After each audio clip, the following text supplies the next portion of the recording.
The moment you need her, you've already lost her. Listen to that again. You don't get power over a woman by chasing her, pleasing her, or proving yourself. You get it by walking away the second you realize you don't need her. You get it by knowing that your value doesn't live in her attention, her approval, or her validation.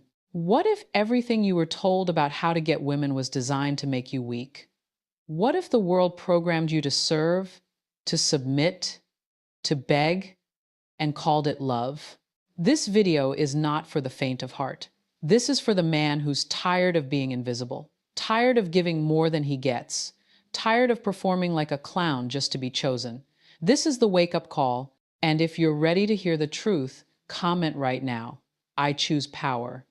She wants the man who doesn't need her, not the one who texts her 12 times a day, not the one who cries when she says she's not feeling it anymore. She wants the man who could walk away mid-sentence and never look back if respect disappears. That's power. You've been taught wrong.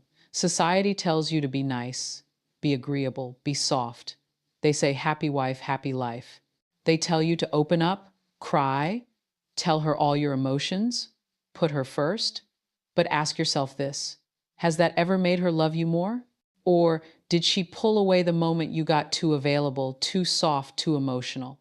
Power isn't in volume, it's in silence.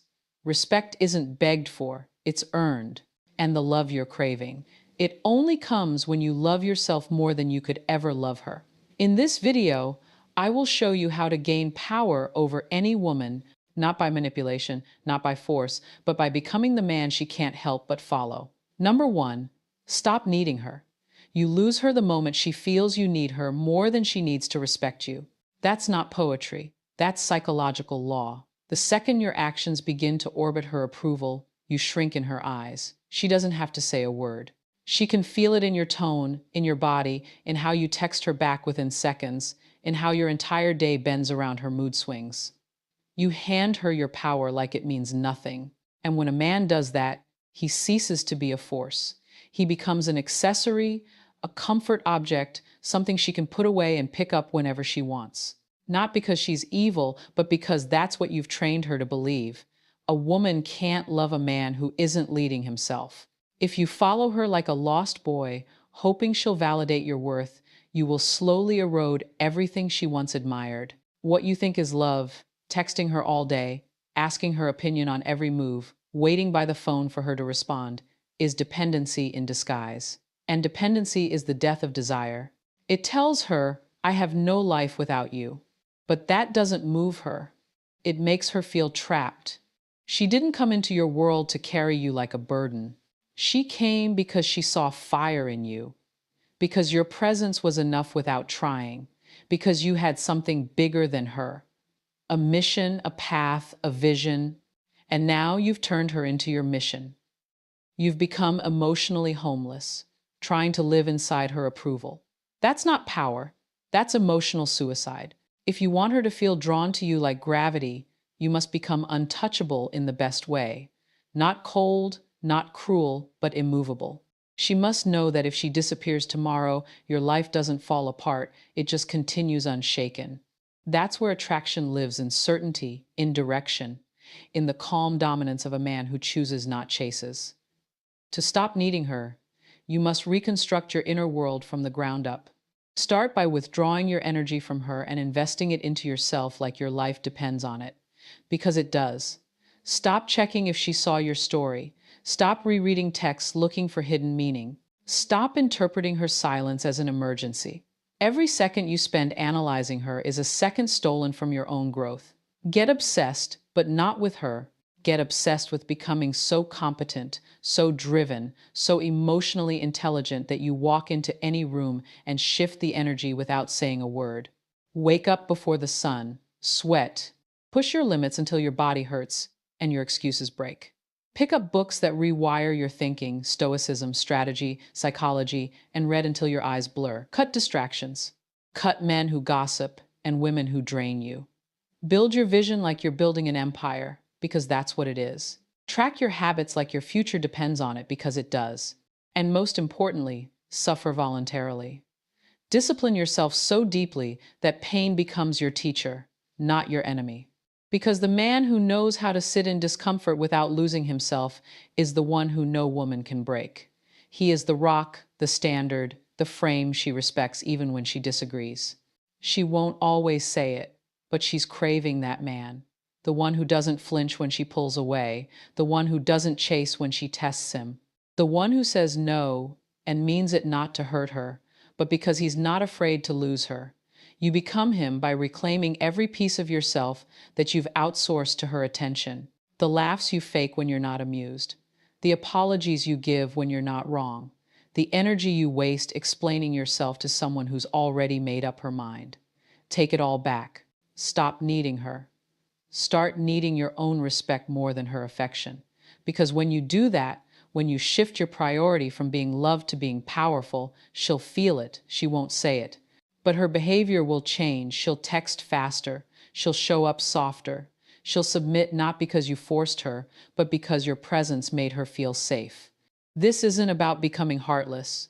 It's about becoming whole, about understanding that true love can't bloom in the soil of insecurity. You must become so rooted in your identity that even if the world walks out on you, you remain.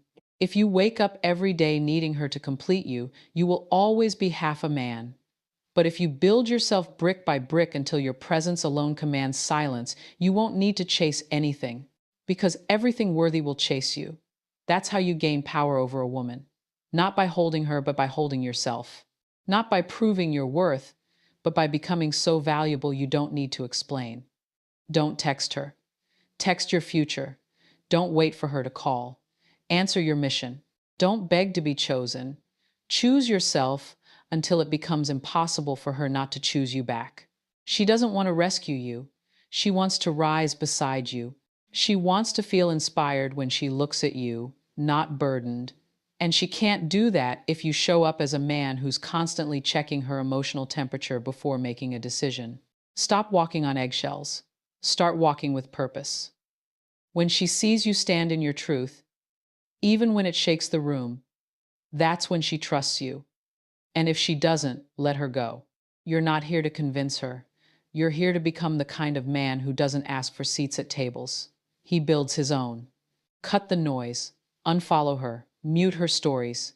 Stop orbiting her world, hoping she'll notice you. Vanish into your evolution so profoundly that the next time she sees you, you're unrecognizable. Not out of spite, out of progress, out of becoming the version of yourself that never needed her validation to begin with. Rewire your mind. Remind yourself daily her love is not your oxygen. Your purpose is. That's where masculinity lives, in direction, in knowing where you're going and not needing anyone to approve. Become the man who leads his life so powerfully that she either levels up to join you or gets left behind by default. That's the energy she'll never forget. That's the man she'll never stop thinking about. That's how you gain power. Not by dominating her, but by becoming undeniable in your path, in your presence, in your peace. Number 2, master your mind. She only trusts the man who trusts himself. She only follows the one who walks with direction even in chaos. You don't gain her respect by trying to control her. You gain it by mastering the war inside your own mind. The battlefield isn't between you and her. It's between you and your reactions, between your ego and your discipline, between your emotions and your mission. If you can't hold yourself together when she pulls away, if you crumble every time she's cold, if your entire energy shifts based on whether she smiles or doesn't reply, then you've handed over the most powerful weapon you have, your internal stability. You must build a mind that is not moved by her approval, a mindset that cannot be bought by beauty or broken by rejection.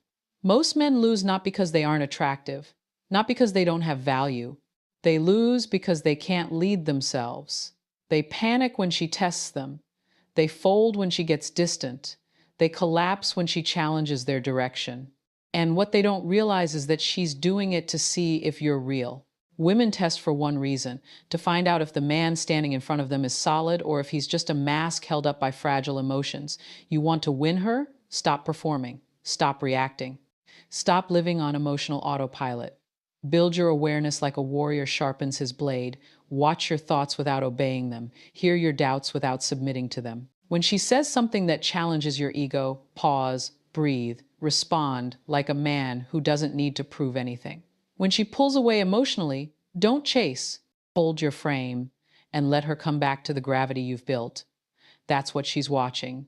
Not your words, not your compliments. She's watching to see if your center can't be shaken, and you can't fake it. You either built that strength or you didn't. If you want to become him, you start by killing the boy who reacts. You stop giving in to every fear, every impulse, every emotion that begs you to make a move. You don't send the angry text. You don't triple text when she doesn't reply. You don't explain your worth when she questions it. You stay still. Stillness is the mark of power. Reaction is weakness in disguise. If she knows you'll react, she knows she can pull you like a puppet on strings. But when you remain unmoved, when you sit with the discomfort and allow it to pass through you like wind through stone, that's when she leans in because she's looking for something rare. A man who doesn't lose himself, a man who doesn't run from discomfort, a man who can face rejection, chaos, challenge, and still walk like nothing can shake his path. This kind of man is forged, not born. You build him in silence, repetition, suffering. You build him every time you wake up and go to the gym, even when you're tired, because a strong body creates a disciplined mind. You build him every time you meditate, breathe through your reactions, journal your thoughts, and refuse to let them control you. You build him when you read philosophy, absorb truth, and apply it until your inner world is so ordered she can feel it when you speak. You build him when you delay gratification. When you sit with temptation and walk away without hesitation, mastering your mind isn't just about stoicism. It's about becoming a man who's harder to move than the world around him. It's about showing her, not telling her, that she's not your compass. You are. Your values are your anchor. Your mission is your direction. And your emotions are signals, not instructions. Learn to feel without reacting. Learn to experience without attaching. The man who can sit in a storm and smile is the man who owns the room.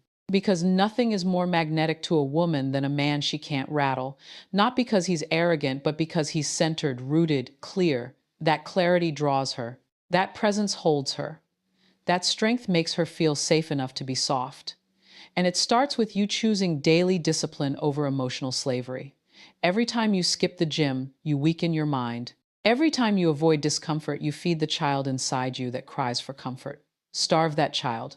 Feed the warrior. You are not here to be emotionally available to chaos. You are here to lead. And leadership starts within. She can't follow you if you can't even follow through on your own word. Say less. Move more. Build a code of values and live by it relentlessly. Make your morning sacred. Make your words few and your actions loud. Refuse to argue, refuse to defend, refuse to react. You're not here to convince her. You're here to become a man who doesn't need convincing. And when she sees that, when she feels your energy remain calm while the world around you spins, she won't pull away. She'll pull closer because you've become the lighthouse in her storm, the steady presence that reminds her what it means to be led. And not with force, with clarity, not with aggression, with certainty. That's how you gain power over a woman. Not by overpowering her, but by being so fully in control of yourself. She chooses to follow your lead, not because you asked, but because you earned it. Master your mind. And she will never forget your presence. Real strength is shown in how you act when no one is watching and she's not replying. When you have the urge to prove your worth and choose silence instead. When you are tempted to fold and choose stillness instead. When everything in you wants to be seen and you walk away unseen but unfazed. That's when you become untouchable. She doesn't need a man who reacts to her. She needs a man who can lead her through emotional storms without losing his balance. You become that man not just by reading quotes or watching content. You become him by creating rituals that align your actions with your standards. Create non-negotiables. Train daily. Wake up before her. Grind while she sleeps. Lead yourself so deeply that your life becomes a magnet. And when she returns, when she sees your stillness didn't break, she won't question you again. Because stillness like that changes the entire dynamic. She doesn't want to mother you. She wants to mirror you, and the mirror reflects strength, order, clarity. That's what she responds to. So build that quietly, daily, permanently. Number 3, control the frame. If you don't own the frame, you don't exist in her world. You're just orbiting it. She doesn't follow a man who bends. She doesn't trust the one who adjusts his values to keep her. She wants to know if you stand on something real or if your beliefs are made of sand. Every time you compromise what matters to you for approval, she loses a layer of respect. It's not what you say, it's what you fold on. Frame isn't about control over others. It's about control over your direction. The man who holds frame doesn't need to raise his voice. His actions speak so clearly, his silence echoes. She senses the difference between a man who leads and one who negotiates his integrity to please. She may not say it, but she feels it. She notices when you stop calling out disrespect. She observes when you tolerate what you once stood against. She files it away, not because she's evil, but because biologically she must feel safe. And safety is born from certainty. And certainty comes from your willingness to walk alone when your path demands it. Frame is not arrogance, it's awareness. It's the discipline of holding your line in the face of emotional fire. When she tests you with attitude, distance, or provocation, she's asking a question without words. Are you still who you said you were? The moment you start shifting your energy to avoid conflict, you lose. The moment you over-explain yourself, rationalize poor behavior, or justify betrayal, you're done. You cannot inspire respect from the position of apology when you've done nothing wrong. If you didn't betray your values, then you owe no explanation. Building frame means you understand your values deeply, and they are not for sale, not even to the woman you love. You do not explain your boundaries. You enforce them. You do not beg her to understand your worth. You live in it so fully that it becomes self-evident. She doesn't fall in love with your flexibility. She falls for your groundedness. The man who can say no with calm energy changes everything. It shocks her because so few men can say no without becoming angry or insecure. But when you say it with clarity and confidence, she leans in. Frame is about knowing that you are the chooser, not the applicant. That she is entering your reality, not the other way around. Your life is the center of gravity. And if you dilute it with over-accommodation, you become forgettable. To hold the frame is to know what you want and to never betray it. If you say you don't tolerate lateness, don't accept it. If you say cheating is non-negotiable, don't negotiate. If you say your mission comes first, then don't trade it for convenience. She will test the frame not because she wants to leave, but because she wants to believe it's real. And every time you hold it, her respect for you rises. But if you fold even once, you start dying in her eyes. Frame is built not through dominance, but through direction. You must be so certain about where you're going in life that she either joins that path or watches you walk it without her. You are not here to adapt to her chaos. You are here to invite her into your order. And if she cannot join, you release her, not with resentment, but with peace, because the man who knows his path knows that not everyone is meant to walk it with him. You must audit your life like a king audits his court. Who adds to your empire? Who drains it? Who respects the throne and who undermines it behind your back? You do not beg people to stay. You build so powerfully that their absence is their loss, not yours. This is the frame. You do not bend your world to be liked. You build your world so powerfully that only the aligned remain. And when she sees that, when she feels that you are not moved by her threats to leave, her manipulation or her coldness, that's when she softens. That's when she follows. That's when she surrenders to the presence of a man who cannot be bent by emotion or seduced by comfort. This is not coldness. It is strength. And it is the strength that allows her to rest